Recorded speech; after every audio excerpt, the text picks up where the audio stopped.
Avec l'aggravation des faits écologiques, si tu veux, j'en suis venu à mettre un sous-titre « Osons la déconsommation ».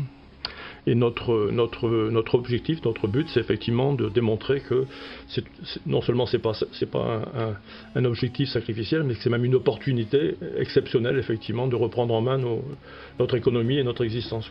Hein, donc c'est ça, demain en main. Je lis désinformation et je lis déconsommation. Surconsommation et désinformation, c'est lié. Parce que pour que les gens surconsomment, il faut les tromper. On n'est pas naturellement boulimique.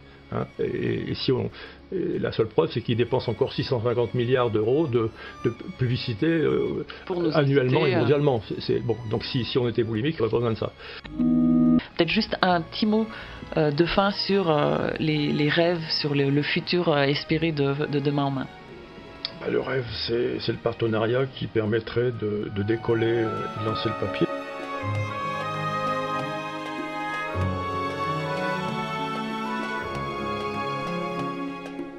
Bonjour, vous écoutez Les Calottes sont cuites. Aujourd'hui, on est sur une émission, sur l'émission Demain en main. Donc Demain en main, c'est un journal qui est gratuit, que vous pouvez retrouver sur Internet et qui traite des sujets écologiques et sociaux. Donc aujourd'hui, on a les trois membres. On a la chance d'avoir les trois membres de l'équipe qui sont avec nous. Il y a Alain Duez, qui est le fondateur et journaliste. Il y a Iman Mari et Hernan Karikaburu, qui sont aussi journalistes de l'équipe. Donc bonjour à vous trois. Bonjour. Bonjour. Donc Hernan est derrière, on le présentera un peu plus tard.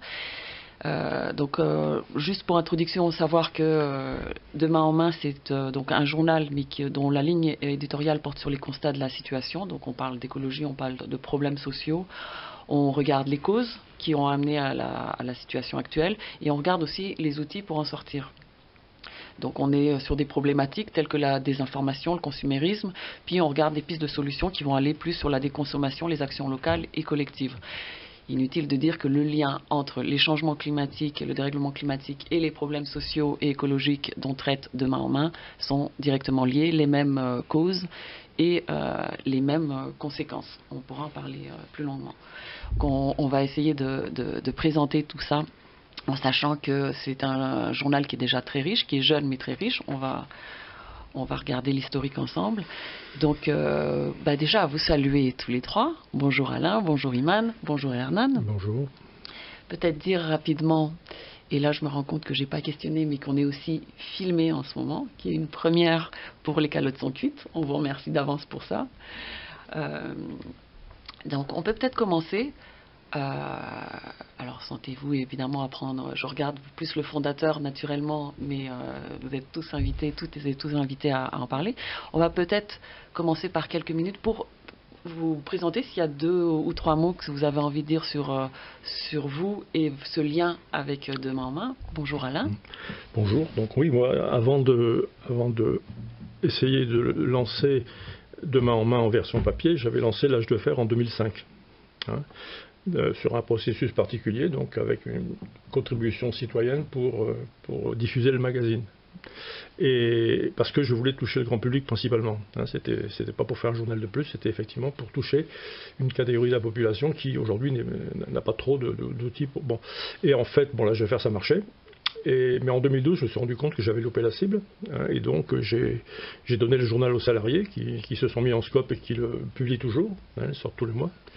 Et j'ai lancé l'idée de Demain en main, donc avec l'espoir de pouvoir faire un tirage papier plus ambitieux. Hein. Et en fait, bon, ça s'est révélé trop difficile pour notre petite association tout seul. Et donc, pour l'instant, on a mis donc le média papier sous le coude et on est en numérique.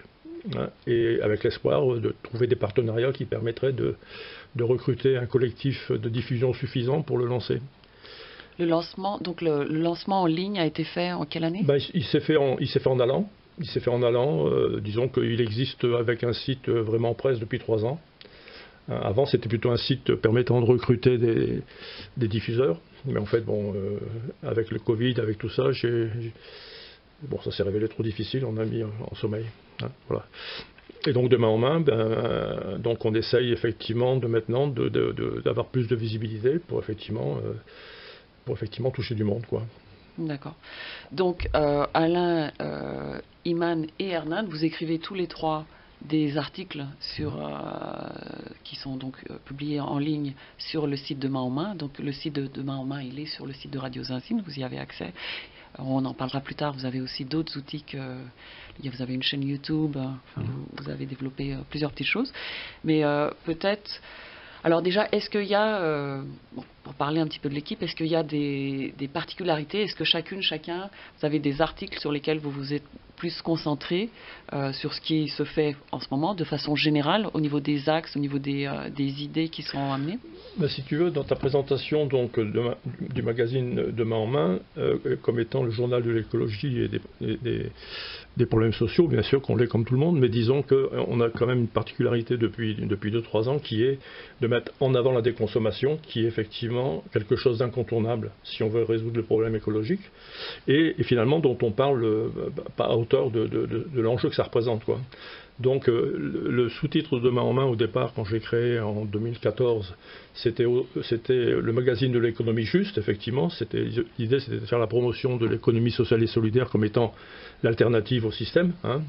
Mais avec l'aggravation des faits écologiques, si tu veux, j'en suis venu à mettre un sous-titre « Osons la déconsommation ».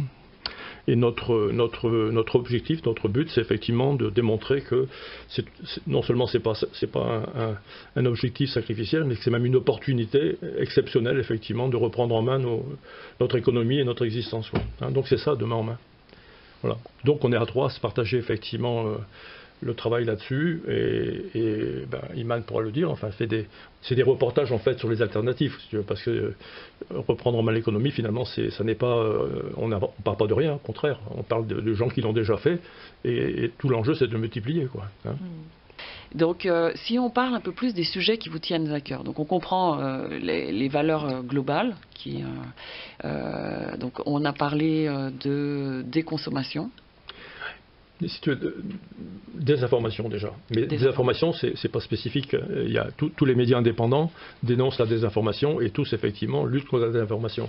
Mais je veux dire, ça peut être une caractéristique de Main en Main, c'est que je lis désinformation et je lis déconsommation. Surconsommation et désinformation, c'est lié.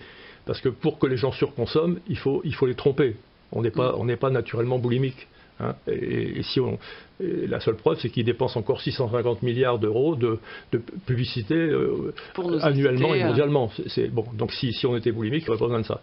Donc, désinformation et surconsommation, c'est lié, et on a besoin effectivement aujourd'hui si on veut mettre un terme à cette catastrophe écologique, hein, puis quand je dis mettre un terme, c'est pas nous qui allons le faire, hein, mais c'est sûr que ça passe par un nouveau modèle de société qui effectivement, où on est sorti de la société de consommation, en fait, hein, c'est ça, en fait. Pour le dire plus simplement, il faut sortir de la société de consommation et réinventer l'autre, qui sera effectivement à base de communs, gérés par les gens eux-mêmes, pour reprendre en main notre économie, quoi. Hein.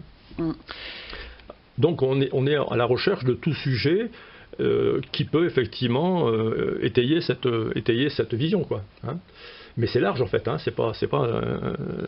il y a énormément de possibilités.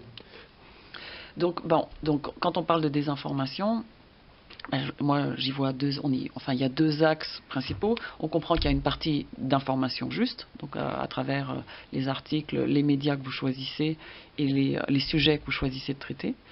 Et est-ce qu'il y a aussi, parce qu'il y a aussi l'autre façon de faire, c'est démonter des fausses informations. Est-ce que c'est aussi une façon que vous utilisez pour réaxer les gens finalement sur On peut très bien trouver toutes les semaines une de brève, effectivement, qui témoigne effectivement de la désinformation, des choses, des mensonges, quoi, parce qu'on peut pratiquement quotidiennement dénoncer des choses, des contre-vérités, donc il n'en manque pas. Mais disons, alors, le dénoncer, il faut le faire, c'est bien. Mais l'objectif, en fait, je reste quand même convaincu que si on n'arrive pas à se donner des moyens médiatiques de masse, on n'y arrivera pas. C'est-à-dire qu'aujourd'hui, il faut considérer qu'au mieux 20% de la population accèdent aux médias indépendants. C'est un chiffre que j'avance comme ça, mais il ne faut pas me tromper beaucoup. Ça veut dire qu'il y a 80% de la population qui est à la merci de TF1, à la merci de BFM TV et compagnie, quoi. Et ma conviction depuis longtemps, et c'est pour ça que j'ai créé l'Âge de Fer, c'est que on a la possibilité d'occuper la place qu'on aurait dans ce champ des médias indépendants, mais il faut s'y mettre en nombre, quoi. On peut tout seul, j'ai essayé avec l'Âge de Fer, j'ai cru avoir réussi, mais en fait, j'ai pas échoué puisque l'Âge de Fer existe toujours, mais on n'a pas touché le grand public. Je vais être un peu plus précis sur l'objectif, c'est que pour toucher des gens qui ne sont pas demandeurs, parce que c'est un peu de ça qu'il s'agit, eh bien il faut mettre au départ des moyens supplémentaires pour augmenter la visibilité, voire leur mettre dans les mains. Donc, je pense que c'est un bon moment, même si vous pouvez aller sur le site internet de Radio Zinzine le récupérer, mais je vais le dire quand même verbalement ici. Donc, le site internet de Demain en Main, c'est www.demain-en-main au pluriel, MAINS.info. Donc, là-dessus, vous pouvez évidemment avoir accès aux articles qui ont déjà été écrits et mis en ligne. Et il y a aussi une façon de s'inscrire pour recevoir la newsletter. Donc ça, c'est une façon de commencer à participer au projet de Demain en Main. Donc déjà, vous découvrir le travail que vous avez commencé à faire depuis maintenant quand même un moment, puis contribuer à augmenter ce 20%, enfin, en sachant qu'on fait partie du 20% probablement, mais donc ces idées de partenariat, parce qu'on peut... on peut réfléchir aussi à ces idées de partenariat. Donc là, nous, on est en train de réfléchir à comment on ferait avec Radio Zinzine. Donc on est en train de réfléchir à des idées d'émissions, des formats. Il y a, je vais aussi tout de suite parler de la chaîne. Évidemment, dès que vous faites une recherche de Demain en Main sur YouTube, vous allez tomber sur votre chaîne YouTube. Pour les partenariats, est-ce que c'est aussi un bon moment de dire... donc déjà, est-ce que vous en avez quelques partenariats ? Je dirais non aujourd'hui de solide, quoi, de prometteur. C'est en construction, c'est des choses qui sont en construction. Oui. Mais par exemple, pour être un peu plus précis sur le partenaire qu'on recherche, à l'automne dernier, donc, c'était la dernière grande manœuvre que j'ai fait pour essayer de gagner. J'ai envoyé à 150 adresses mail journalistes et responsables de l'édition.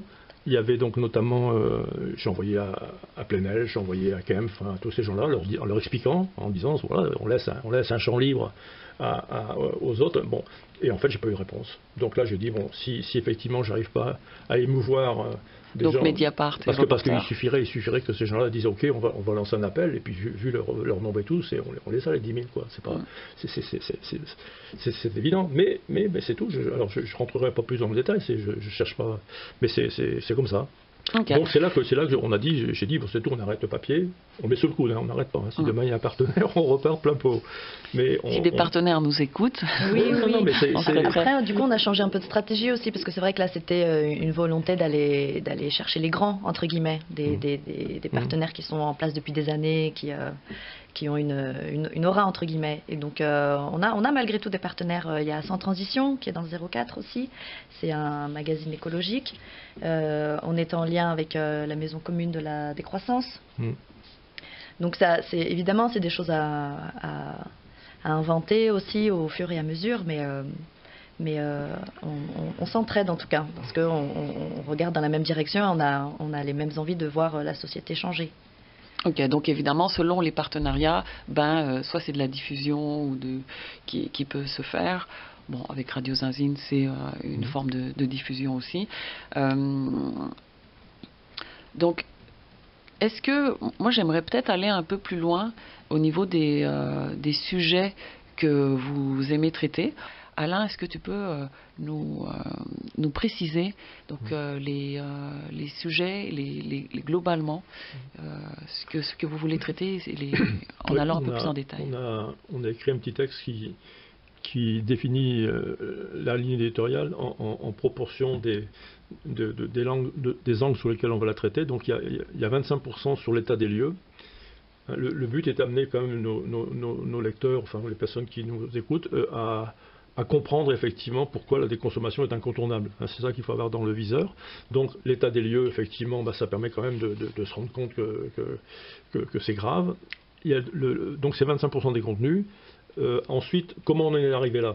Et là, c'est encore 25% des contenus. Comment on est arrivé là? Ça veut dire quelles sont les tromperies qu'on a subies effectivement pour accepter ça, mais aussi comprendre par exemple comment notre cerveau fonctionne, comment on réagit effectivement, comment on a pu se laisser manipuler. Bon, tout ça, c'est l'autre partie qui est celle qui est peut-être la plus difficile. Et l'autre, 50%, c'est les alternatives. C'est-à-dire comment faire aujourd'hui pour effectivement sortir de la société de consommation, comment on peut s'organiser, et notamment, principalement, c'est la connaissance des alternatives, des gens qui ont créé une exploitation agricole dont ils s'occupent, les AMAP. Enfin, toutes ces choses-là aujourd'hui, elles existent, elles fonctionnent. Malheureusement, elles sont un peu dispersées. Donc notre job, c'est effectivement de les regrouper effectivement pour en faire un projet de sortie de la société de consommation, quoi, en reprenant en main l'agriculture, en reprenant la mobilité, en reprenant l'énergie, en reprenant voilà tout ça.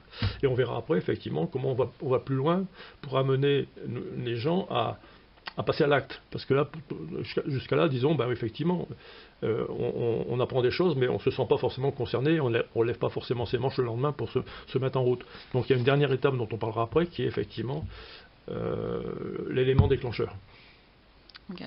Donc Demain en main se veut aussi un outil qui met en lien plein d'actions peut-être locales, d'une façon plus ou moins directe, puisqu'en effet, comme tu le mentionnais, il y a plein d'actions, il y a plein de projets qui se font. On croit aussi beaucoup au local, hein, quand une des critiques, c'est aussi la mondialisation et on veut ce retour au local. Donc il y a aussi cette idée de mettre ces gens en lien. Alors probablement qu'on est dans la recherche de comment le faire, autrement que par indirectement lire évidemment Demain en main. Donc, est-ce qu'on peut, donc il y a plusieurs sujets qui vous tiennent à cœur, est-ce qu'on peut aller plus en détail dans des exemples de sujets que vous avez traités peut-être dernièrement ou des sujets qui ont été très probants, qui démontrent vraiment bien les sujets importants pour Demain en main? Mais il y a, dans les 25% de l'état des lieux, par exemple, il y a eu un article sur les limites planétaires, pour reprendre voilà, que la Terre a des limites finies et que la croissance indéfinie n'est juste pas mathématiquement possible et que les économistes, en tout cas qui passent dans les médias mainstream, ils oublient de nous dire qu'il y a quand même ce déséquilibre majeur. On peut présenter rapidement qu'en effet, il y aurait 9 limites planétaires qui auraient été, je ne les ai pas toutes en tête, mais qui auraient été identifiées. Et malheureusement, presque d'année en année, on en dépasse certaines limites. Les unes après les autres. Et alors, c'est vrai qu'au regard de ces chiffres-là, il y a une prise de conscience à prendre aussi, qui peut être plus ou moins difficile avec le pouvoir d'agir qu'on a. Et du coup, ce journal, voilà, avec l'état des lieux, avec la déconstruction, c'est vraiment un lien direct pour réussir à regarder les choses autrement, à se dire, ok, alors par exemple, là, c'était Céline Marty, c'est Hernan qui a interviewé Céline Marty, c'est une philosophe, c'était sur le sujet du travail, et c'est vrai qu'il y a malgré tout des scientifiques qui étudient des questions primordiales pour déconstruire justement les idées communes qui passent dans les médias mainstream où travailler dur toute sa vie c'est normal, pas gagner grand chose c'est normal, plus avoir le temps de rien c'est normal, c'est la vie. C'est Hernan aussi qui avait interviewé c'était un philosophe aussi ou un économiste? Un politologue. Sur les valeurs européennes et c'était plutôt rassurant parce que du coup les chiffres disaient que les racistes ne sont pas en surnombre, que beaucoup de gens étaient pour l'Europe et il y avait un joli chiffre sur la fraternité, alors que c'est vrai que quand on allume BFM TV et des chaînes mainstream, on a l'impression que voilà. Il y a plein de choses qui sont liées dans ce que tu présentes déjà brièvement. Donc déjà, tu mentionnais tout à l'heure les limites planétaires. Ça rappelle donc en effet les déséquilibres sociaux, puisque tu le mentionnais. Certaines personnes peuvent consommer plus parce qu'il y en a d'autres qui payent le prix, qui sont obligés ou qui sont forcés ou qui sont dans des environnements qui ne le permettent pas. Parce que à choisir, évidemment, tout le monde a envie d'un certain confort. Donc le déséquilibre social, écologique, la convergence des luttes finalement. Et ça fait aussi penser, on entend souvent, chaque année on entend parlé du jour du dépassement écologique, qui rappelle que en fait, maintenant je pense qu'il s'est rendu au mois d'août. Alors ça dépend si on réfléchit en termes mondiaux ou en termes français. Mais en gros, très rapidement, on a déjà consommé les ressources que la Terre était capable de renouveler. Donc on est souvent dans l'hypothèque, la réflexion de l'hypothèque. Et là, on vient dans les thèmes de déséquilibre intergénérationnel. Donc, parce que quand on parle d'hypothèque, ça veut dire que c'est les prochains qui vont avoir à résoudre, ou du moins à répondre aux problèmes qu'on est en train de créer. C'est clair qu'il y a un énorme trou dans la raquette médiatique qui fait qu'on en est là aujourd'hui, quoi. Si vous voulez. Le problème écologique, il a été clairement dénoncé en 72-73 par le rapport Mido, qui disait si on ne change pas en 2020, en 2030, ça sera la catastrophe. Et ben finalement, on en a parlé, ça a été diffusé mondialement, de cette information. Et puis c'est tout, ça a été enterré, quoi. Alors les médias marchands, tout ça, c'est tout, ils ont ignoré, on s'y attendait. Mais quelque part, il y aurait eu des médias populaires qui auraient entretenu cette réalité, machin et tout, peut-être que. Alors je dis pas, moi je faisais autre chose, donc je vais pas dire. Mais aujourd'hui, moi je dirais que le problème de la désinformation, il a toujours été grave, démocratiquement parlant. Il a toujours été grave. Aujourd'hui, il est gravissime parce que le message qu'il faut faire passer, c'est la déconsommation. Or, les médias dominants la refusent. Donc aujourd'hui, l'information continue d'être pro-croissance, alors qu'il faut freiner dès qu'à faire sur la croissance. Donc c'est le problème qui n'était uniquement au départ démocratique, aujourd'hui il est gravissime, quoi. Il est gravissime. La responsabilité des médias, heureusement on en parle de plus en plus. Je sais que même aussi au niveau de la crise climatique, on en parle de plus en plus, puisqu'on reproche de plus en plus aux médias de ne pas traiter les sujets. Je sais que par exemple la bataille qui se fait au niveau de la 69, moi je suis régulièrement très étonnée de voir que les médias ne traitent pas de tous ces gens qui se sont mis en grève de faim, qui sont mis même en grève de soif, de gens qui risquent leur vie pour des raisons écologiques et pour le bien-être des prochaines générations et puis pour nous-mêmes. Donc ça, c'est vraiment on fera une émission rien que sur ça, parce que de toute manière, c'est un sujet à traiter. Peut-être, il nous reste que quelques minutes, on peut peut-être parler du futur des rêves de main en main. Donc de vous en tant qu'équipe, peut-être juste un petit mot de fin sur les rêves, sur le futur espéré de main en main. Le rêve, c'est le partenariat qui permettrait de décoller et de lancer le papier, mais je pense que c'est pas, ça peut arriver demain, mais j'y crois pas trop quand même. Le problème de main, c'est le modèle économique. Parce qu'aujourd'hui, et depuis plusieurs années, c'est moi qui couvre intégralement les dépenses du projet. Et tous les ans, avec mon épouse, on dit bon, on réessaye une année, mais bon, si ça décolle pas, il faudra. Bon. Donc on en est là. Alors on a mis en place sur le site, il n'y a pas très longtemps, un module permettant effectivement de recueillir des dons. Si on décolle sur la chaîne YouTube, si on décolle machin et tout, puis qu'il y a des dons qui arrivent, effectivement, on peut dire on va réussir à monter un financement. Sinon. Donc c'est pas du tout. Donc on encourage les gens qui nous écoutent à aller regarder évidemment votre travail, mais aussi à vous encourager financièrement, pour l'instant ça reste un outil essentiel pour pouvoir avancer et pour pouvoir faire vivre des projets comme de main en main. Donc au niveau de la concrétisation de ce projet et de la continuité dans le temps, il va y avoir cette idée de modèle économique, cette idée de financement, donc ces appels aux dons.